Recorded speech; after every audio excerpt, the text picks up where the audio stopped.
Imagine being a German soldier in 1944, convinced you're about to face execution or torture as a prisoner of war, only to find yourself sitting in a British countryside camp, attending university lectures, performing Shakespeare, and eating better food than the locals. This is the remarkable true story of what actually happened to hundreds of thousands of German prisoners of war in Britain during and after World War II. And trust me, the reality was stranger than any fiction you could imagine. Picture this. It's June 1944, and 19-year-old Feldwebel Heinrich Müller is sitting in a trench in Normandy when the world explodes around him. British shells are raining down, his commanding officer is screaming orders that make no sense anymore, and half his unit is already dead or dying. Heinrich makes a decision that will save his life. He throws down his rifle, puts his hands up, and walks toward the British lines, fully expecting to be shot on sight. That's what the Nazi propaganda had told him would happen. The British, he'd been assured, were barbaric monsters who tortured prisoners before executing them. Instead, a British Tommy roughly 20 years old, who looks just as terrified and exhausted as Heinrich feels, points a rifle at him, searches him for weapons, gives him a cigarette, and hands him over to a sergeant who speaks broken German and asks him if he's injured. Within hours, Heinrich is on a truck heading to the coast. Within days, he's on a ship crossing the English Channel. And within 2 weeks, he finds himself behind barbed wire in a camp in the rolling hills of Yorkshire, about to begin the strangest chapter of his young life. Now, before we dive deep into Heinrich's story and the stories of the 400,000 German POWs who ended up in Britain, let's set the scene properly. Because understanding what these men expected versus what they actually experienced is crucial to appreciating just how bizarre this situation was. The German soldiers arriving in Britain had been fed a steady diet of propaganda about what would happen to them if they were captured. According to Joseph Goebbels and the Nazi propaganda machine, British and American forces murdered prisoners, tortured them for information, and treated them worse than animals. Many German soldiers carried cyanide capsules, genuinely believing that death was preferable to capture. Some had been shown falsified photographs of mutilated German prisoners. Officers had told them stories of prisoners of war being burned alive or worked to death in coal mines. So when Heinrich Müller and thousands like him arrived at camps across Britain and found themselves in what were essentially small towns with barracks, canteens, sports fields, and libraries, the cognitive dissonance was overwhelming. The Geneva Convention rules were being followed, sometimes to the letter, sometimes even exceeded. The camps had to be heated, the prisoners had to receive adequate food. They had to be given opportunities for exercise and recreation, and they had to be protected from harm. But here's where it gets really interesting. Britain was under enormous strain during the war. Rationing was severe, bombing had destroyed homes and infrastructure, and resources were stretched impossibly thin. British civilians were making do with powdered eggs, limited meat, and constant shortages. And yet, the government was obligated by international law to feed German prisoners at roughly the same caloric level as British soldiers. Sometimes the prisoners ate better than the guards watching them. Let me paint you a picture of a typical day in Heinrich's life at Camp 186 in Yorkshire, about a year after he arrived. It's early 1945 now. The war is still raging, but everyone can sense it's coming to an end. Heinrich wakes at 6:30 in the morning when the British sergeant blows a whistle and shouts something in English that Heinrich has learned means it's time to get up. He's sharing a wooden barrack hut with 23 other men, sleeping on a proper bed with a mattress, pillow, and 2 blankets. It's not home, obviously, but it's warmer and safer than the trench in Normandy where he spent his last weeks of freedom. The hut has a small stove that keeps the temperature bearable even in the British winter, which Heinrich has discovered is cold and damp in a way that seems to seep into your bones. He gets dressed in his modified German uniform. The POWs are required to wear their military uniforms, but with the insignia removed and with large patches sewn onto the back and legs, colored to indicate their status.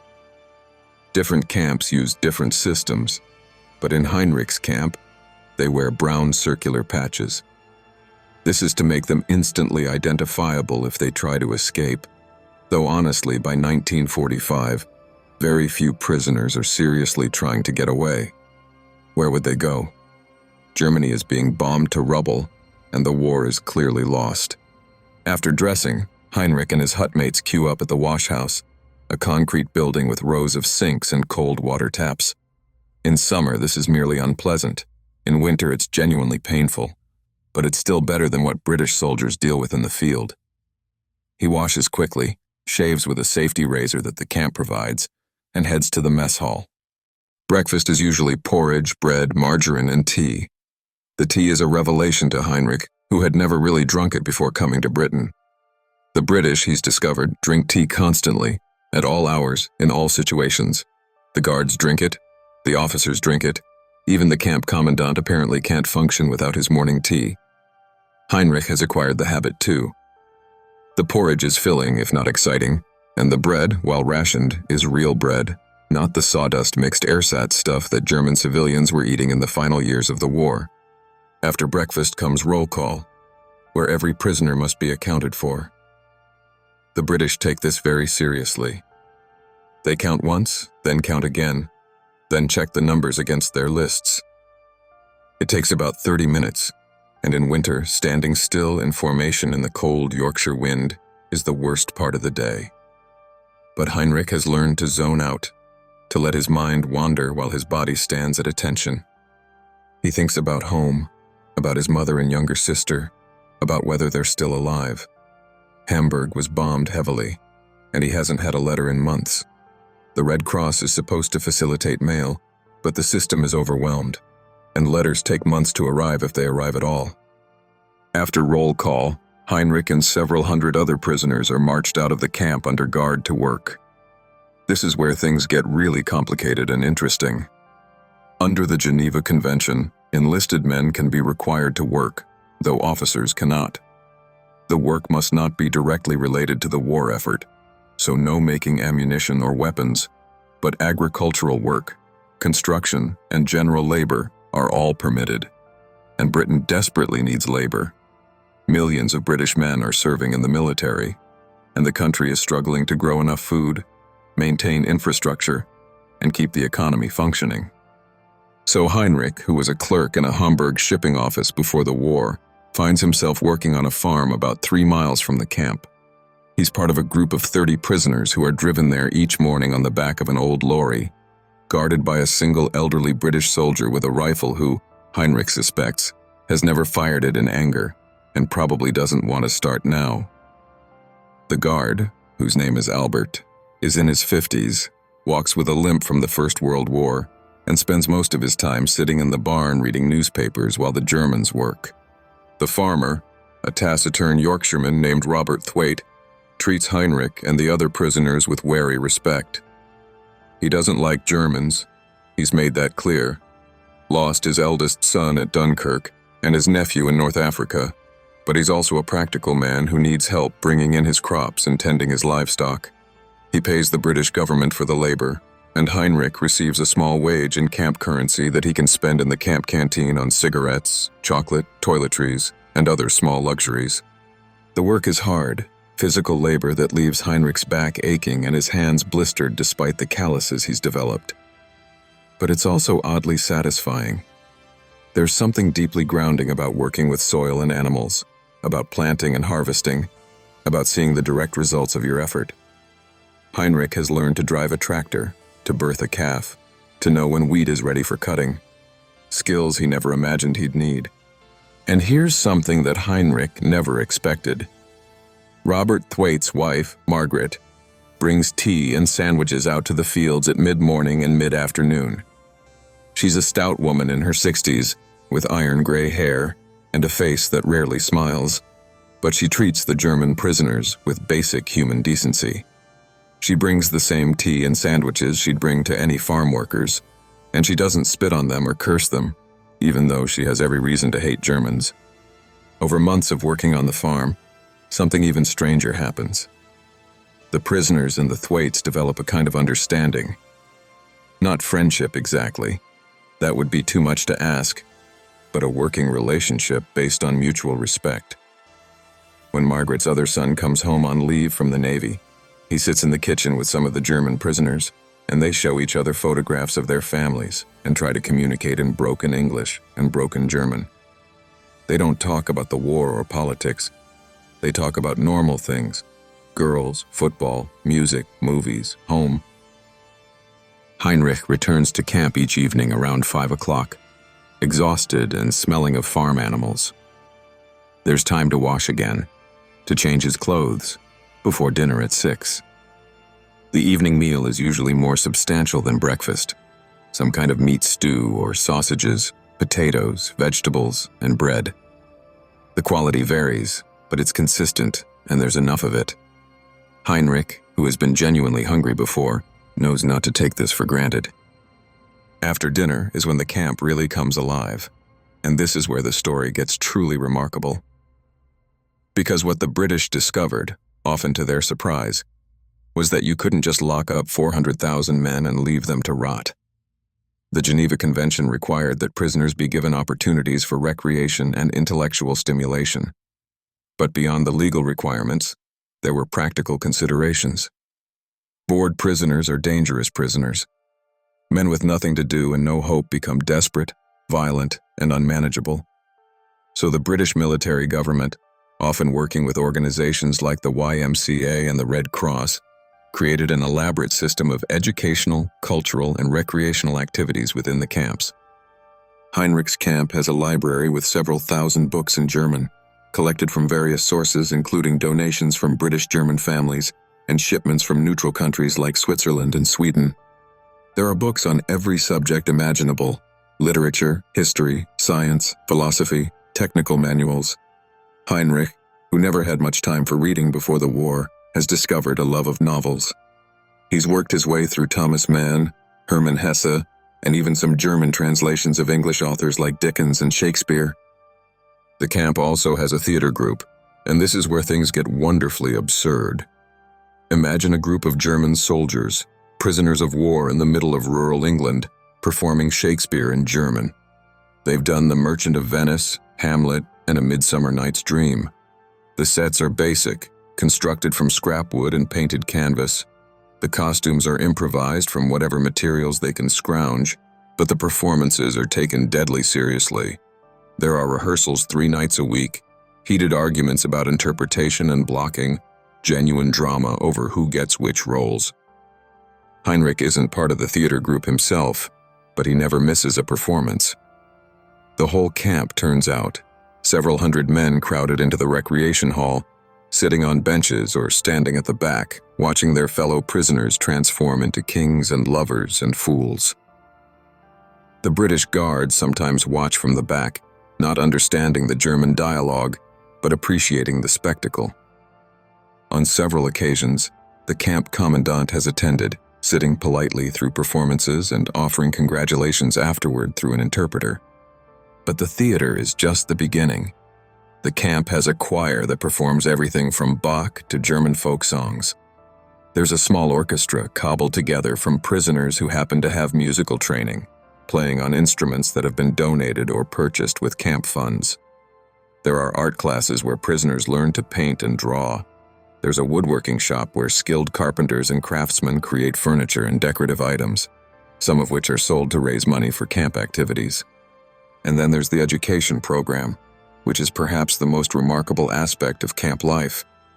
The British government, looking ahead to the post-war period, decided that re-educating German prisoners was essential to preventing another war in the future. So they created an elaborate system of classes and lectures designed to, essentially, denazify the prisoners and introduce them to democratic values and critical thinking. Now, you have to understand that this was incredibly controversial. Many British people thought it was outrageous to spend resources educating enemy soldiers when British children were being evacuated from bombed cities and British families were struggling to survive. But the policymakers argued that Germany's future stability depended on creating a generation of Germans who understood democracy and rejected totalitarianism. So Heinrich, along with hundreds of his fellow prisoners, finds himself attending evening classes. There are basic education courses for prisoners who never finished school: mathematics, reading and writing, basic science, There are technical courses for men who want to learn practical skills, electrical work, mechanics, plumbing, accounting, and there are more academic courses, English language classes, British history, political philosophy, economics. The English classes are particularly popular because everyone understands that English is going to be an important language in the post-war world. Heinrich attends 3 times a week, struggling through pronunciation and irregular verbs, slowly building a vocabulary. His teacher is a British corporal who studied languages at Cambridge before the war, and who treats the whole thing as an intellectual exercise rather than an ideological mission.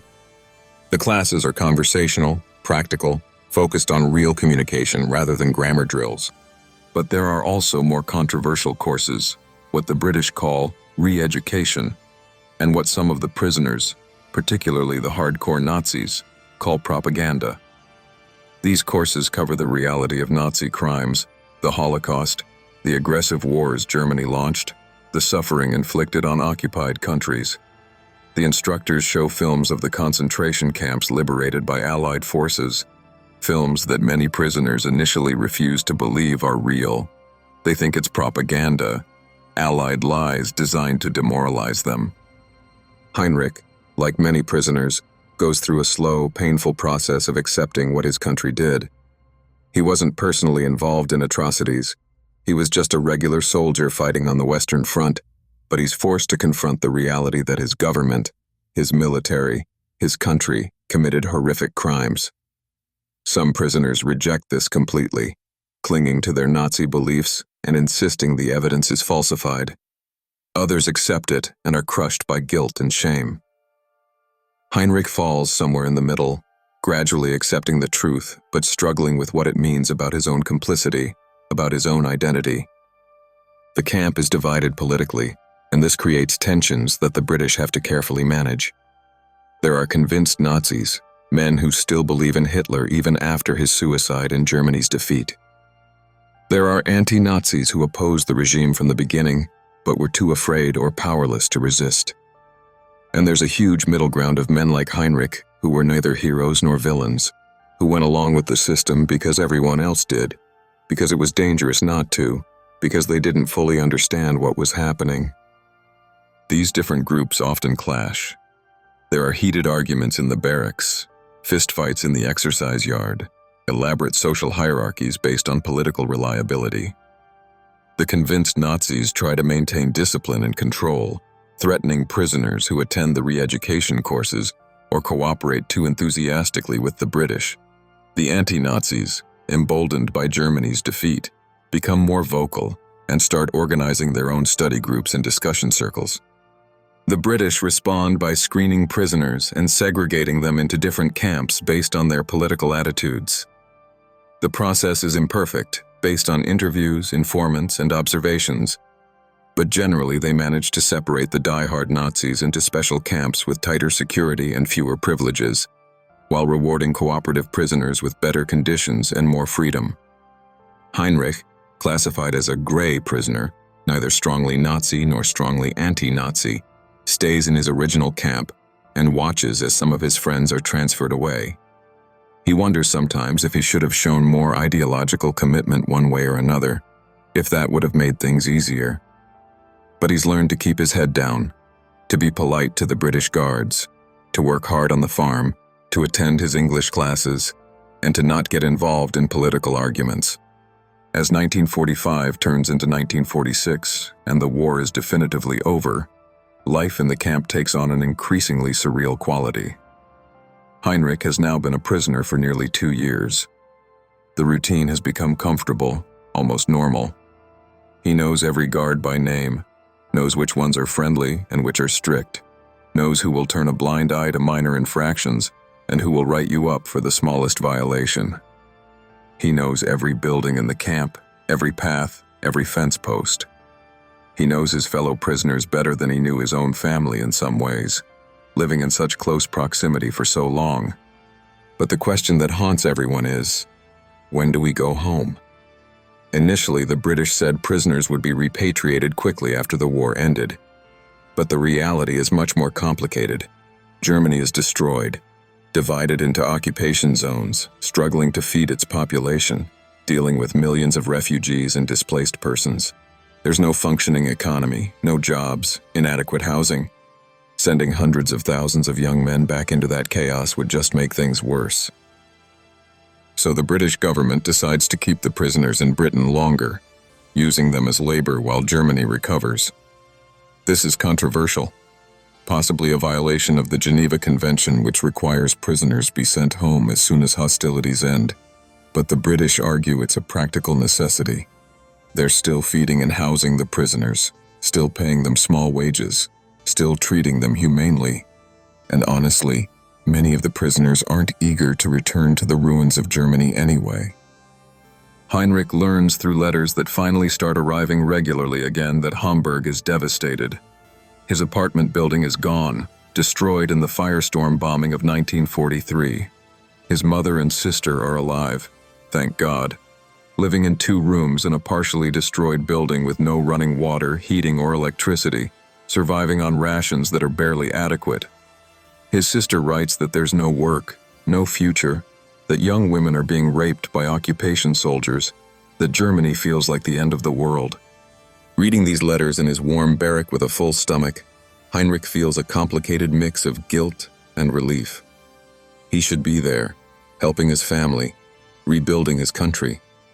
But he's also aware that he's better off where he is, that Britain, even as a prisoner, offers more security and comfort than free Germany could provide right now. So life continues in this strange limbo. The work continues. Heinrich still goes out to the Thwaite farm every day.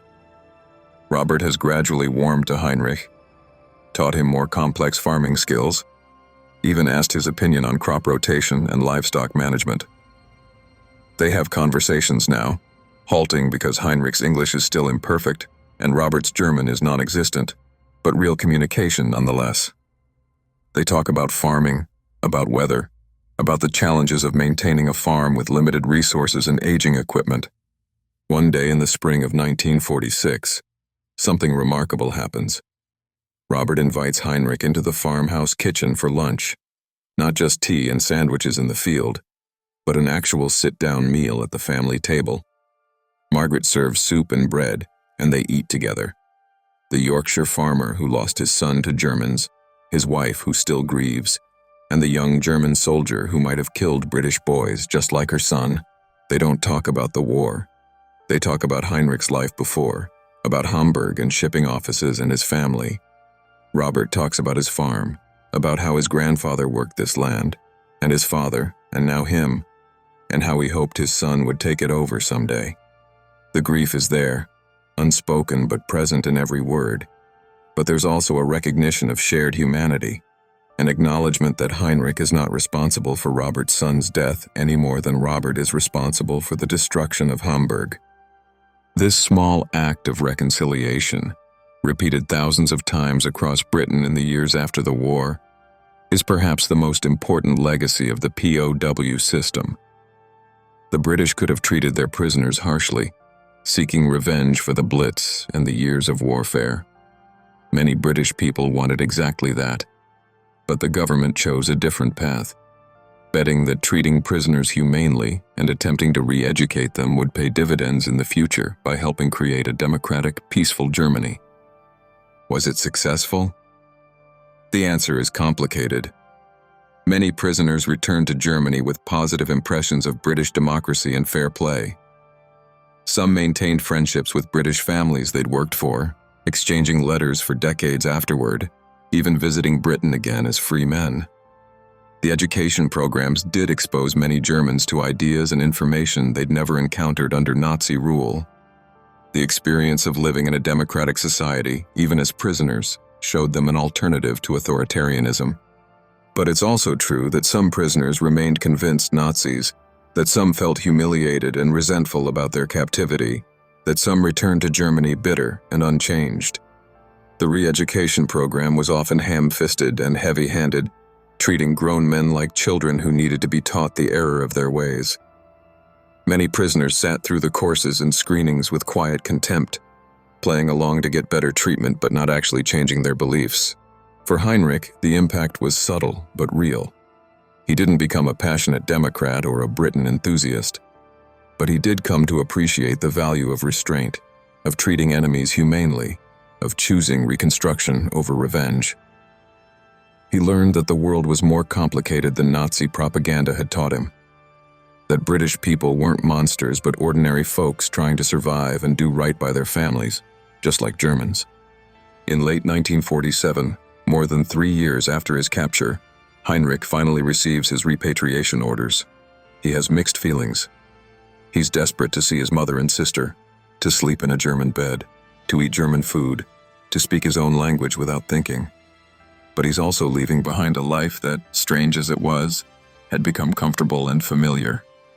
He's leaving friends, routines, even the Thwaite farm, which he's genuinely going to miss. His last day on the farm, Robert shakes his hand and gives him an envelope with a few pound notes in it, extra money beyond what Heinrich is legally owed. Margaret packs him a food parcel: bread, cheese, some tinned meat, and a small bottle of whiskey. They wish him good luck, hope he finds his family well, hope Germany recovers quickly. There are no grand speeches, no dramatic reconciliations. Just decent people parting ways after an extraordinary set of circumstances threw them together. The train journey back to Germany takes days, crossing through France in overcrowded carriages, stopping and starting, delayed by damaged tracks and overwhelmed rail systems. Heinrich arrives in Hamburg in December 1947 to find a city he barely recognizes. Entire neighborhoods are gone, replaced by rubble and ruins. The streets are full of thin, haunted-looking people wearing threadbare clothes and desperate expressions. Everything is gray. Gray buildings, gray sky, gray faces. He finds his mother and sister living conditions worse than he'd imagined. They cry when they see him, overwhelmed that he's alive and whole and healthy. He looks prosperous compared to them, still has some meat on his bones, still has decent clothes and shoes. He shares the food Margaret packed, and it feels like a feast. They ask him about his captivity, expecting horror stories, but his tales of Yorkshire farms and Shakespeare performances and English classes leave them confused and a little resentful. How did he get to be safe and fed while they starved in ruins? Heinrich doesn't talk much about Britain after that first night. He understands that his experience, privileged and protected compared to what Germans suffered in the final years of the war and the immediate post-war period, creates a gulf of understanding. He can't explain that being a prisoner, having no freedom and no control over your life, was its own kind of suffering, even if that suffering came with regular meals and a warm bed. He finds work eventually, using skills he learned in the camp. His English proves valuable as Germany begins trading with the West again. He helps rebuild, not in any dramatic way, but as one of millions of ordinary Germans who slowly, painfully, reconstruct their country from ruins. Years later, in the 1960s, Heinrich visits Britain again, this time as a free man and a tourist. He takes his wife to London, shows her the sights, and then they rent a car and drive north to Yorkshire. He's nervous as they approach the Thwaite farm, worried that he won't be welcome, that showing up after all these years is presumptuous and weird. But Robert, now in his 70s, recognizes him immediately. Margaret has passed away, and the farm is smaller, Robert having sold off some land as he got older. But the kitchen is the same, and they sit at the same table where they ate soup together 20 years earlier. They talk about everything and nothing: the farm, Heinrich's business, their families, the weather. Robert asks if Heinrich still drinks tea, laughs when Heinrich admits he drinks it every morning without fail, a habit he picked up in the camp and never lost. They don't talk much about the war. That's all behind them now, ancient history.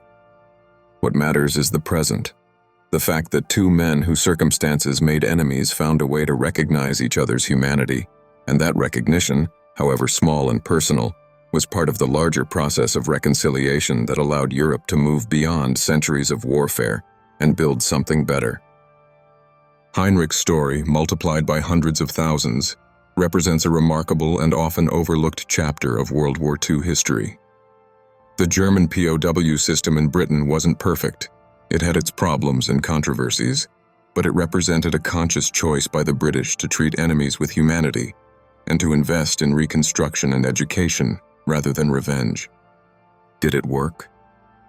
In some ways, yes. In some ways, no.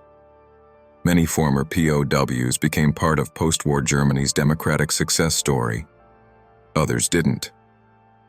But the attempt itself matters. The recognition that even in the midst of total war, certain values and principles must be maintained, that how we treat our enemies says something fundamental about who we are and what we believe. For Heinrich Müller, the war ended not with bombs and battles but with 3 years of farming in Yorkshire, learning English, watching amateur Shakespeare, and slowly coming to terms with what his country had done and what it might become. Not a dramatic story perhaps, but a deeply human one, full of small moments of grace and recognition that, added together, helped build a different kind of peace than Europe had ever known before. And maybe, in the end, those small human connections, a farmer and a prisoner sharing tea, a guard and a POW discussing football, a British family and a German soldier acknowledging each other's losses, maybe those moments mattered more than any treaty or political agreement. Maybe that's where real peace begins. Not in conference rooms and government offices, but in farmhouse kitchens and prison camps, wherever human beings choose to recognize their shared humanity rather than their divisions.